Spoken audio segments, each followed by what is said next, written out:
Bonjour à toutes et à tous, ravi de vous retrouver sur Télé Djibouti, il est 15h sur nos antennes, l'heure de votre journal avec ses principaux faits. Conférence internationale du travail à Genève, Djibouti défend l'avenir social. À cette occasion, représenté par le ministre du Travail, de la Formalisation et de la Protection sociale.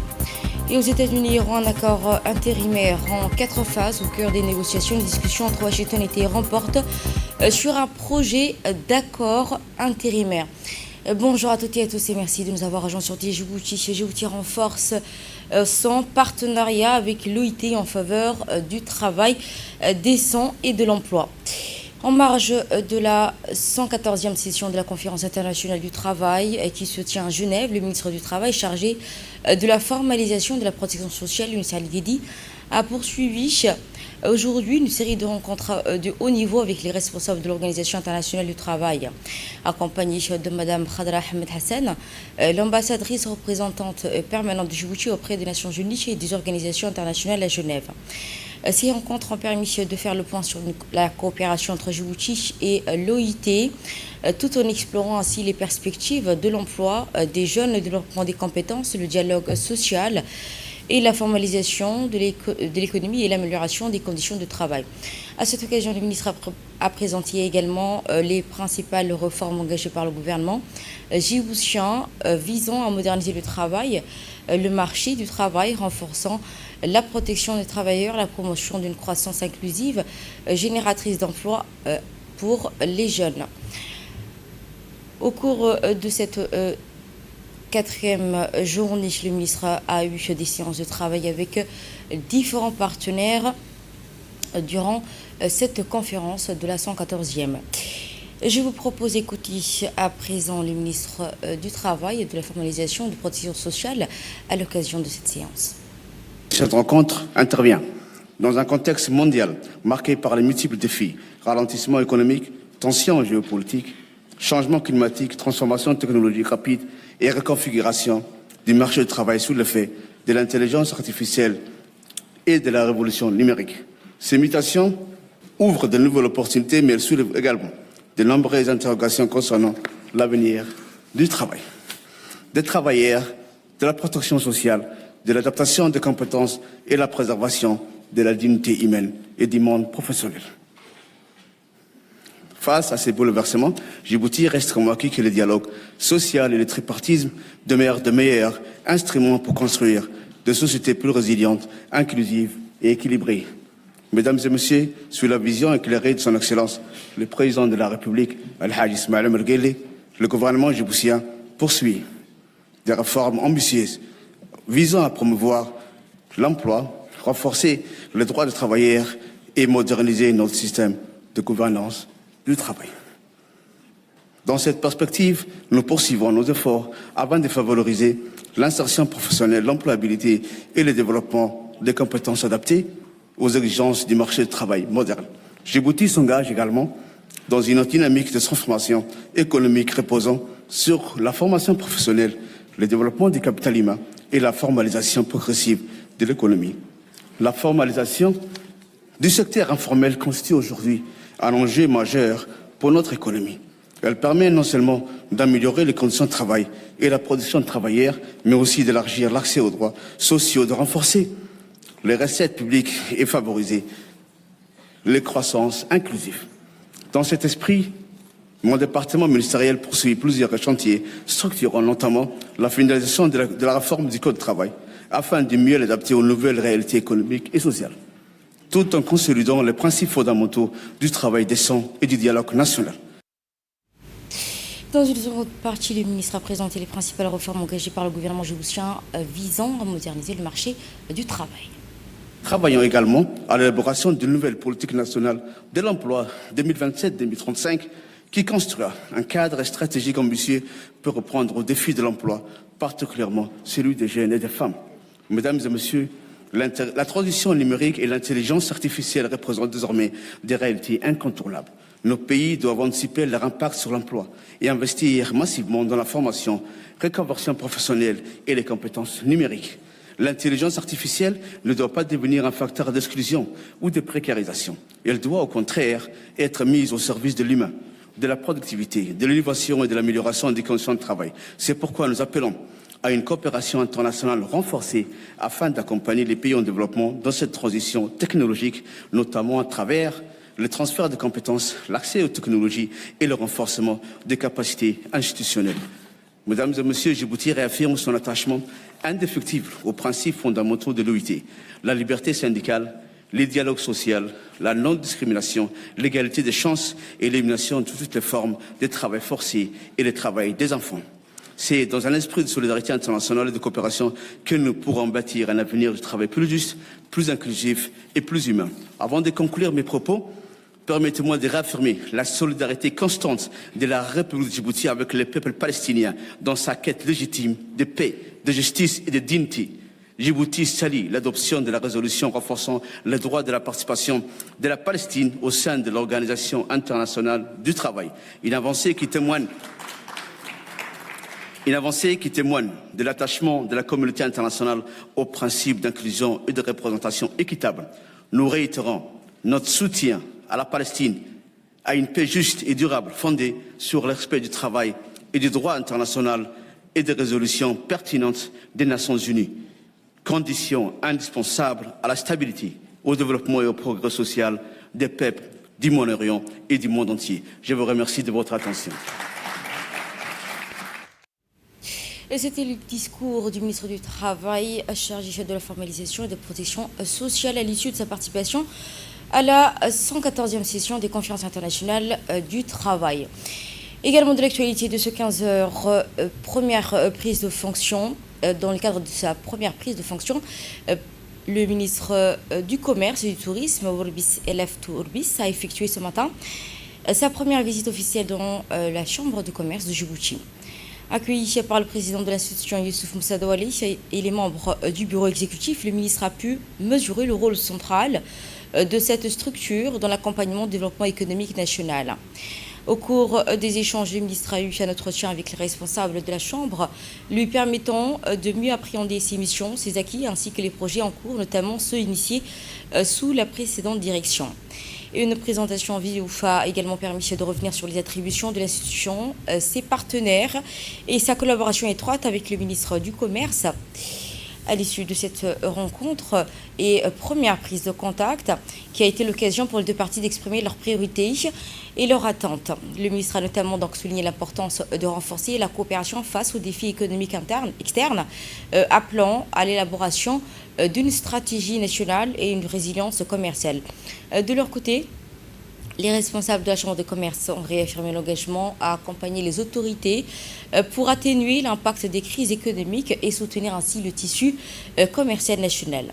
Et à l'issue de cette rencontre, Youssouf Moussa Douali a prononcé un discours de bienvenue, félicitant ainsi le ministre à la tête du ministère du Commerce. Il a également mis en avant les missions essentielles de la Chambre du commerce. Écoutons le président de la Chambre de commerce.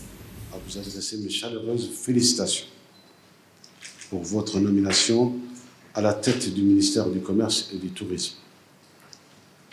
Votre visite de ce matin a une importance particulière. C'est une prise de contact avec la Chambre de commerce de Djibouti. Elle traduit l'intention que vous accordez au secteur privé et à la nécessité surtout d'établir le dialogue étroit et essentiel entre le département ministériel et la Chambre de commerce de Djibouti.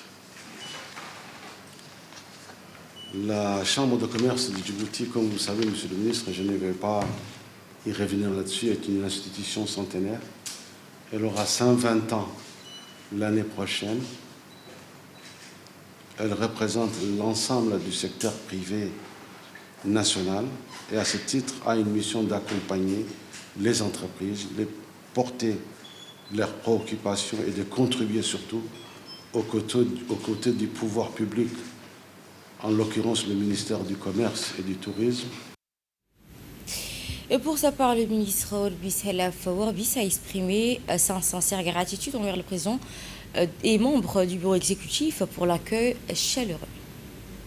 Cette rencontre constitue pour moi une occasion privilégiée de rencontrer l'exécutif de la Chambre de commerce qui représente les catégories les plus dynamiques de notre tissu économique, d'écouter leurs préoccupations, de recueillir vos propositions et surtout de poser les bases d'un partenariat renouvelé entre le ministère du Commerce et du Tourisme et la Chambre de commerce.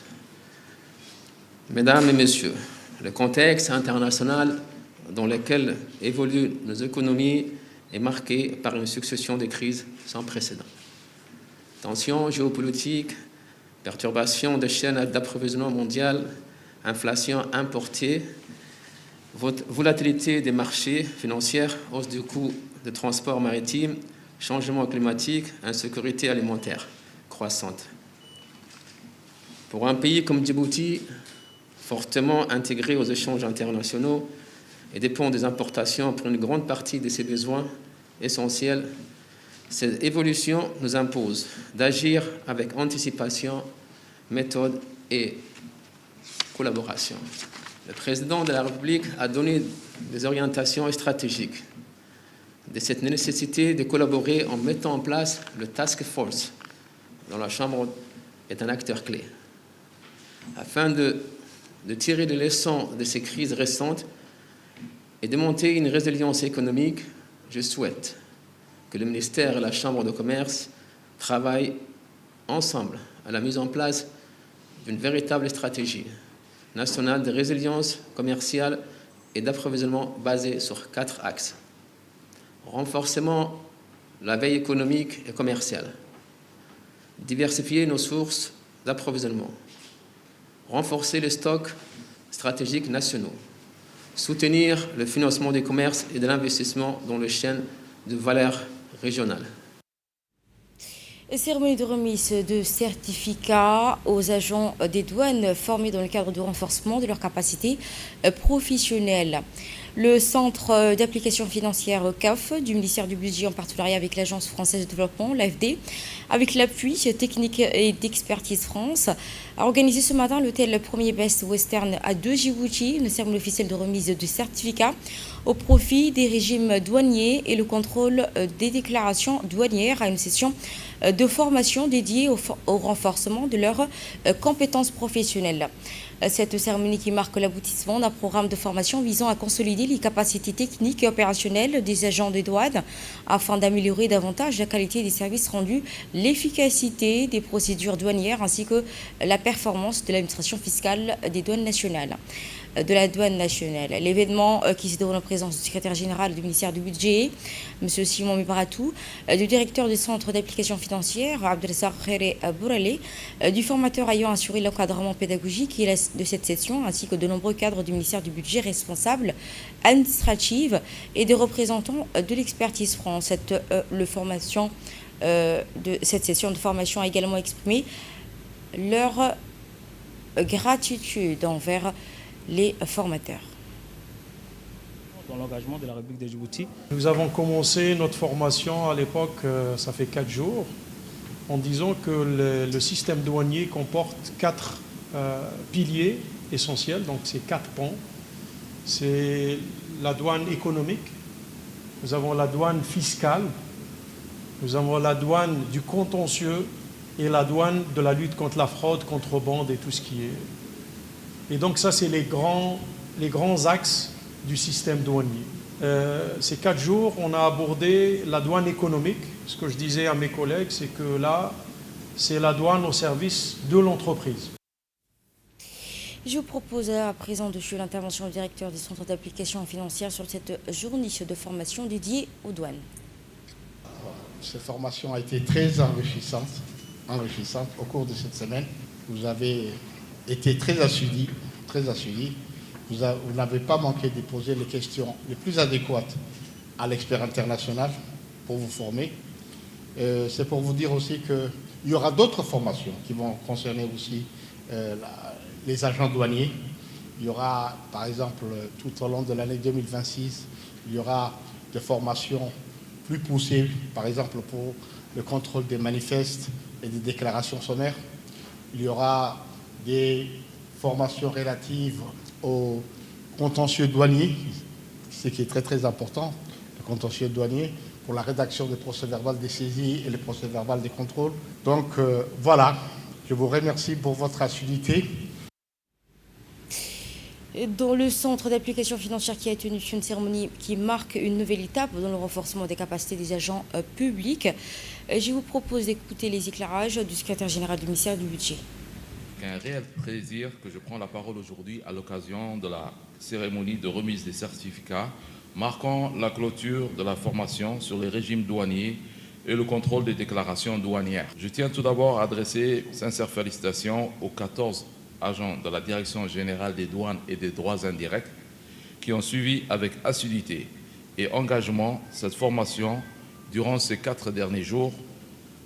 Et votre participation témoigne de votre volonté de renforcer vos compétences et de contribuer davantage à l'efficacité de notre administration douanière. Cette activité constitue la première d'une série de formations qui seront mises en œuvre entre 2026 et 2027 dans le cadre du projet de coopération financé par l'Agence française de coopération de développement et mise en œuvre par Expertise France en partenariat avec le Centre d'application financière qui est notre institution de formation par excellence. Elle marque le lancement d'un programme ambitieux visant à renforcer les capacités des cadres et agents de l'administration publique djiboutienne et en particulier de l'administration du ministère des Budgets, les impôts, les douanes, les domaines, le budget, la comptabilité. Ces formations s'inscrivent pleinement dans l'engagement de la République du Djibouti en faveur du renforcement des capacités de ces administrations et de la poursuite des réformes des finances publiques. Le gouvernement demeure convaincu que le développement des compétences constitue un levier essentiel pour améliorer la performance de l'action publique et répondre efficacement aux défis du développement. Je souhaite remercier chaleureusement nos partenaires, en particulier l'Agence française de coopération, qui est le partenaire financier de l'Agence française de développement, pour son appui constant, Expertise France pour son accompagnement technique, ainsi que le Centre d'application financière et l'ensemble de son équipe pour leur engagement dans l'organisation de cette activité. Cap sur la région du Djikil pour une vaste campagne de sensibilisation autour des divulgations de bétail à l'approche du 49e anniversaire de l'indépendance nationale du pays. Dans le cadre des préparatifs des festivités marquant le 49e anniversaire de l'indépendance nationale, les autorités du Djikil ont lancé une campagne visant à lutter contre la divulgation du bétail en milieu urbain. Initiée par la préfecture d'Ikil en collaboration avec le conseil régional, cette opération cible notamment les troupeaux, chèvres qui occupent régulièrement les abords des principales voies et des centres-villes. Elle intervient dans un contexte de réhabilitation et de modernisation des infrastructures routières récemment engagées par la région. Les autorités soulignent également que cette démarche vise à renforcer la sécurité des usagers, préservant ainsi donc les investissements publics. Il rappelle également que ces actions s'inscrivent dans la vision des plus hautes autorités du pays en faveur de la modernisation des infrastructures et du développement de la ville. Après Djikil à l'ICBIE, cette fois, la CNDH renforce les capacités des acteurs de la société civile en matière de droits humains. La région d'Ali-Sébié, la Commission nationale des droits de l'homme y a conduit une mission de formation destinée aux organisations de la société civile dans le cadre du programme AMPC, amélioration des mandats et pratiques de la Commission. Cette mission a été menée par une délégation de la CNDH conduite par la commissaire rapporteuse, Mme Choukri Chaliboulali, ainsi chez M. Djikil, M. Djibril Ousmane Oufane et les membres du staff permanent. Elle y inscrit ainsi les efforts visant à renforcer les capacités des acteurs locaux engagés dans la promotion et la protection des droits humains dans la région d'Ali-Sébié. Acteurs essentiels de terrain, les organisations de société civile jouent un rôle central dans la diffusion de la culture des droits humains à travers la sensibilisation des préventions des violations, l'accompagnement des victimes et la promotion d'une cohésion sociale contribuant à la consolidation de l'état de droit. Cette session de formation vise à doter les participants de connaissances approfondies sur les normes internationales et nationales des mécanismes de protection existants. Elle y a également été constitué un échange de cadres et de partage d'expériences entre les acteurs locaux et experts mobilisés au cours de ces travaux. Les participants ont renforcé leurs connaissances dans les notions fondamentales de droits humains, le mandat et attribution de la CNDH et mécanismes nationaux et internationaux, ainsi que la protection des personnes en danger.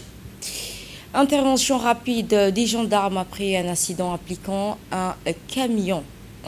Dans le cadre de la sécurisation du réseau routier, des forces de la gendarmerie nationale sont intervenues rapidement à la suite d'un incident de la circulation survenu sur la route nationale numéro 3.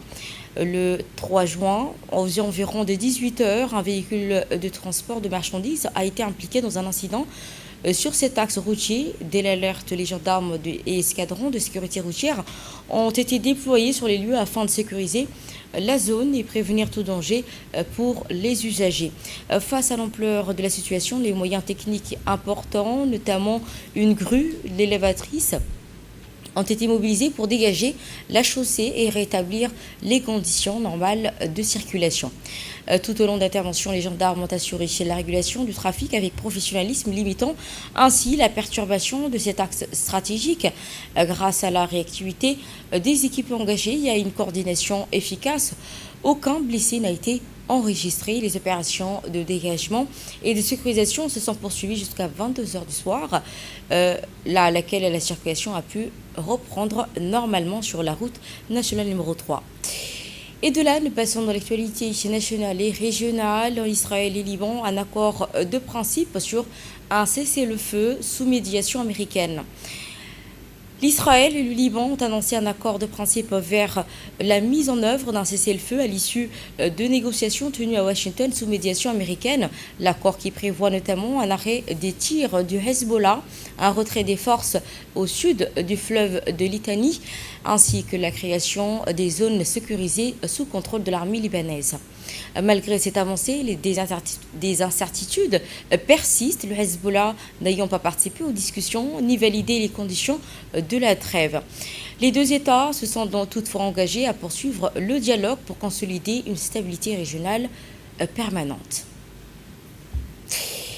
Washington et Téhéran également un accord intérimaire en 4 phases au cours des négociations récentes.